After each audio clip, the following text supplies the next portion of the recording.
कि हमें हक और अधिकार नहीं मिलता है।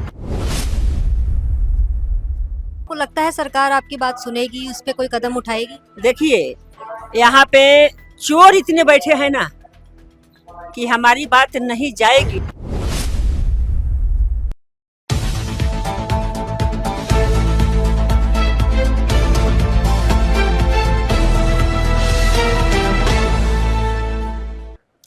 नमस्कार, मैं सगुन चौरसिया, मॉडर्निस्ट मीडिया नेटवर्क में आपका स्वागत है। मैं इस समय दिल्ली के कॉन्स्टिट्यूशन क्लब ऑफ इंडिया में मौजूद हूँ, जहाँ अल्पसंख्यकों को न्याय और उनकी वाजिब हिस्सेदारी को लेकर चर्चाएं चल रही हैं। तो आइए चलते हैं और जानते हैं सबसे उनकी राय। सर, आपका नाम? जी, मैं एक सामाजिक कार्यकर्ता हूँ और दिल्ली में लगभग मैं 35 साल से हूँ।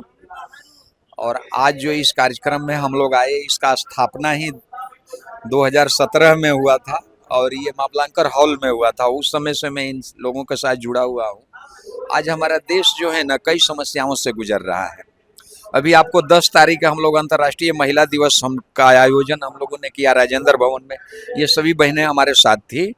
और देखिए, जहाँ तक बात है जातीय जनगणना की, जहाँ तक बात है बैलेट पेपर से वोट चुनाव कराने की, होना भी चाहिए।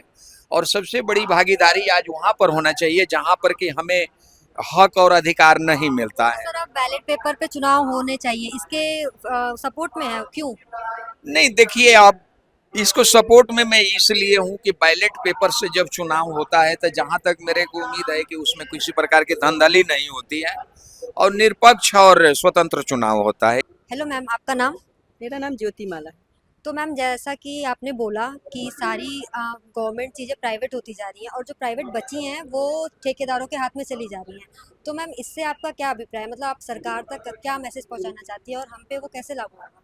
हमारा ये कहना है कि जो आपको 95% जो आज नौकरियां हैं ना, सरकारी नौकरियां हैं, उस ग्रुप सी और डी की, वो या तो आउटसोर्सिंग हो गई है या तो प्राइवेटाइजेशन हो गया है, ठेकेदारी प्रथा हो गई।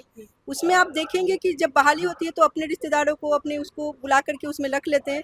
कहीं भी उसमें इतनी सारी मतलब पॉलिसीज लागू है, जैसे आपको साइन करवाएंगे, आपको 20,000 पे देंगे, आपको 15,000, साइन कराएंगे आपको 50,000 पे देंगे, आपको 25,000। इस तरह से हमारे लोग और गरीब के गरीब होते जा रहे हैं।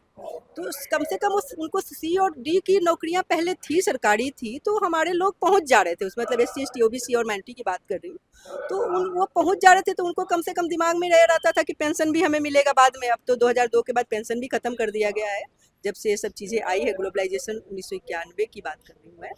तब से अब तो 2002 में अटल बिहारी वाजपेयी जी की सरकार ने पेंशन भी खत्म कर दी। लेकिन जो हमारे लोग आ रहे थे उस नौकरियों में, ग्रुप और CD में, उन्हें लगता था कि चलो हमारे कमाने खाने तक, हमारे बाल बच्चों को पढ़ाने तक हो जाता था, उसके बाद हमारे वृद्धावस्था में हमें पेंशन भी मिल जाती थी। लेकिन स्थिति आज उनकी यही हो गई है कि रोज़मर्रा की ज़िंदगी भी उनकी कठिन हो गई है।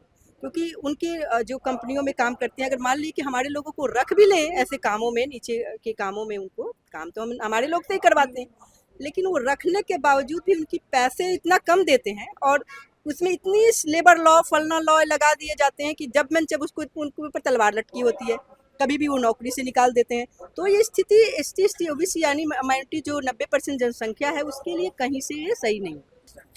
मैम, आपका नाम? मेरा नाम है शारदा सिंह।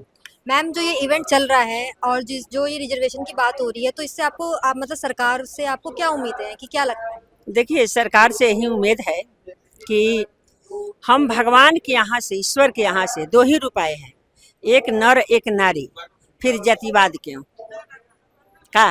ये जातिवाद ही चल रहा है, कारण कि दलितों को हक नहीं मिल रही है, बैठा न दिया जा रहा है, ये वो फलाना ठिकाना सुन रहे हैं, इसका हम खिलाफ है। और सरकार से यही निवेदन है कि इस प्रथा को हटाया जाए, यहाँ ये लाया जाए कि एक नारी है एक नर है, बस। तो आपको लगता है सरकार आपकी बात सुनेगी, उस पे कोई कदम उठाएगी? देखिए, यहाँ पे चोर इतने बैठे हैं ना कि हमारी बात नहीं जाएगी। लेकिन एक बात जान लीजिए, जब ठानते हैं ना, जब हिम्मत अंदर है तो कामयाबी मुट्ठी में है। एक ना एक दिन सरकार को सुनना पड़ेगा, एक ना एक दिन सरकार को सुनना पड़ेगा। हम कोशिश ही तो कर रहे हैं ना, अगर लगे न लगे, लेकिन उम्मीद से तो काम करते हैं।